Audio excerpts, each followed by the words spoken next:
네, 안녕하세요. 실전 법률을 알려드리는 현변이고요. 자, 오늘은 어떤 상담자분의 사례를 약간 각색을 해서 여러분께 설명을 좀 드리려고 해요. 자, 이분 같은 경우에는 자녀가 있는 결혼 8년차 주부였어요. 평온한 일상을 보내던 와중에 남편의 핸드폰을 우연히 보게 됐어요. 이 남편의 핸드폰에 소개팅 어플이 깔려있는 것을 본 겁니다. 그것도 한두 개가 아니라 4개씩이나 깔려있는 것을 보게 된 거예요. 소개팅 어플. 이 소개팅 어플은 사용하시는 분은 알고 모르시는 분은 모르실 텐데, 한마디로 어플을 깔고 매칭 상대를 권해주게 되면은 매칭된 상대와 대화도 하고 이후에 데이트 약속을 잡은 후에 실제 만남까지도 이루어질 수 있는 말 그대로 소개팅 어플이라고 생각하시면 돼요. 이 주부분은 이 소개팅 어플을 처음에 해본 적도 없기 때문에 이 소개팅 어플인지도 잘 몰랐다가 이게 뭐지 하고 유심히 보다 보니까 소개팅 어플이었던 거예요. 거기다가 이 소개팅 어플만 따로 모아둔 폴더가 있을 정도로 소개팅 어플이 몇 개씩이나 깔려 있었던 거죠. 단순히 뭐 실수로 깔았다라고 하기에는 대단히 의심스러운 정황이 있고, 자그마치 결혼 1, 2년도 아니고 결혼 8년 차를 넘어서는 거잖아요. 혼인 전에 깔아놨던 소개팅 어플이 남아있을 리도 없습니다. 이것은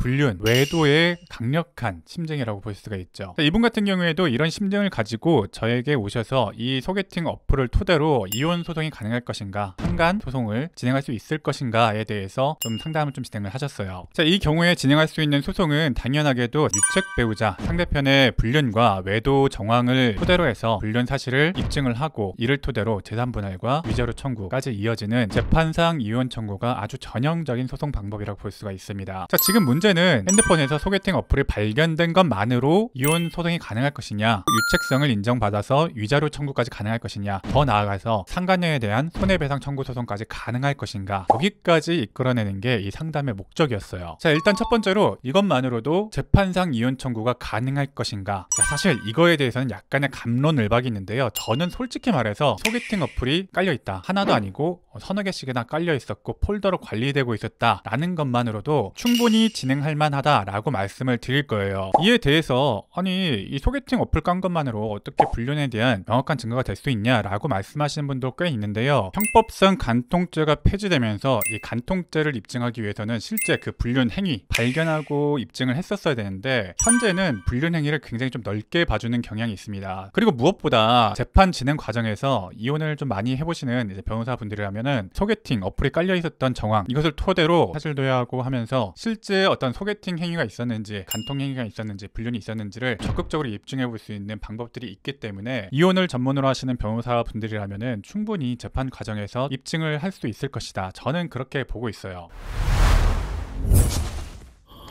정리하자면 소개팅 어플이 깔려있다는 것만으로는 갑론을박이 있지만, 저는 그 정도 정황으로도 불륜행위가 인정될 수 있다고 보는 편이고요. 더 나아가서 소개팅 어플이 많이 깔려있었던 것을 토대로 재판 진행 과정에서 충분히 추가적인 입증이 이루어질 수 있을 것이다, 저는 그렇게 생각하고 있습니다. 약간의 냉정함을 유지할 수 있다면 추가적인 입증자를 모아두시는 것 매우 추천드립니다. 예를 들어서 단순히 소개팅 앱이 깔려있다라는 것만이 아니라 그 소개팅 앱을 사용을 했다, 로그인하고 좋아요, 뭐 하트 같은 것도 누르고 그러면서 상대편에게 대화를 시도했던 정황들이 있다. 또 심지어는 채팅 내역 중에서 어떤 상대편과 데이트 약속을 잡는다거나 소개팅 약속을 잡는다거나 하는 그런 대화 내역들이 있다라는 것까지 잡아낼 수 있으면 매우 좋긴 할 거예요. 그런데 이때 매우 주의하셔야 될 게 있는데요. 그 남편의 핸드폰에 로그인 기록을 통해서 어플에 접속을 하고 채팅 기록을 살펴본다, 이거는 불법적인 방법일 수도 있어요. 무슨 말이냐, 아무리 남편이라고 하더라도 그 핸드폰을 함부로 살펴보고, 더 나아가서 어떤 문자를 본다거나 채팅 기록을 살펴본다거나 어플리케이션 키고 접속 기록으로 로그인하고 그다음에 그 채팅 기록까지 살펴보는 거, 이거는 정보통신망법상 비밀 침해죄에 해당할 수가 있어요. 사실은 그래서 여러분들이 좀 어렵게 감정 사겨가면서 속 만들어온 증거들을 저희가 사용하지 못하는 경우도 있습니다. 저희 입장에서는 심증을 명확히 하는 것도 중요하고 입증자를 모으는 것도 대단히 중요하지만, 의뢰인이 형법상 처벌받는 행위를 권유드릴 수는 없잖아요. 추가적인 입증 자료를 모을 때는 굉장히 신중하셔야 된다, 그렇게 말씀드릴 수밖에 없을 것 같아요. 또 이때 어떤 증거의 신빙성이나 증거가 오염되지 않도록 주의를 좀 하셔야 되는데, 나중에 이 증거들을 조작했다라고 할 수도 있는 경우의 수가 있기 때문에 증거가 조작되거나 오염되지 않았다는 것을 명확히 할 수 있는 방법으로서 이런 증거들을 투집을 하셔야 되세요. 그러니까 제가 말씀 좀 드렸죠. 이 소개팅 어플을 깔았다는 것만으로도 충분히 가능하다고 한 게, 저희가 합법적인 방법으로 법원의 사실조회라든가 절차들을 통해서 어플의 로그 기록이라든가 활동 기록들을 얻어볼 수가 있어요. 그런 이런 기록들은 합법적으로 얻을 수 있는 방법이고 궁극적으로 법정에 제출할 수 있는 증거는 그런 증거들이기 때문에 여러분들이 너무 무리하셔가지고 그 채팅 기록을 확보하고 오시는 것을 그렇게 추천드리진 않습니다. 그만큼 형법상 문제될 수 있는 우려도 좀 있고 당부를 드려도 분노한 마음에 있는 거 없는 거 증거 다 만들어 오신 경우가 꽤 많이 있기는 하죠. 그러니까 추가적인 당부를 드리자면 재판 과정에서 합법적인 방법으로 증거를 확보할 수 있는 방법이 좀 있기 때문에 너무 무리하게 증거 수집을 위해서 애쓰지는 않으셔도 된다. 합법적인 것 위주로 여러분들이 변호사 상담을 받기 전에 좀 확보해 주시고 오셔도 충분히 진행이 가능할 것 같다. 저는 그렇게 좀 설명 좀 드리고 있어요. 사실 이런 것들을 법정에서 입증 자료로 쓰려고 수집하시는 것보다는 심증을 눈으로 확인하시기 위해서 이런 자료들을 확보하시는 경우가 더 많은 것 같아요. 자, 오늘 내용을 정리하자면요. 남편의 핸드폰에 깔려있는 소개팅 어플만으로는 약간 애매할 수는 있지만 진행 가능한 정도는 될 것이다 라고 저는 생각합니다. 그리고 추후의 재판 과정에서 로그 기록이나 사실 조회를 통해서 충분히 나중에라도 입증을 할 수 있을 것이다. 저는 그렇게 생각하고 있고요. 당연하게도 추가적인 입증 자료가 있다면 더욱 좋다. 그런데 그런 추가적인 입증 자료를 불법적으로 수집하는 것은 권유드리지 않고 법정에 쓸 수 있는 자료는 합법적으로 수집한 자료가 거의 대부분일 것이다. 그렇게 설명 좀 드리고 있습니다. 자, 오늘 내용이 도움이 되셨다면 구독과 좋아요 한 번씩 눌러주시기 바랍니다. 여러분의 좋아요는 제가 이 채널을 유지하는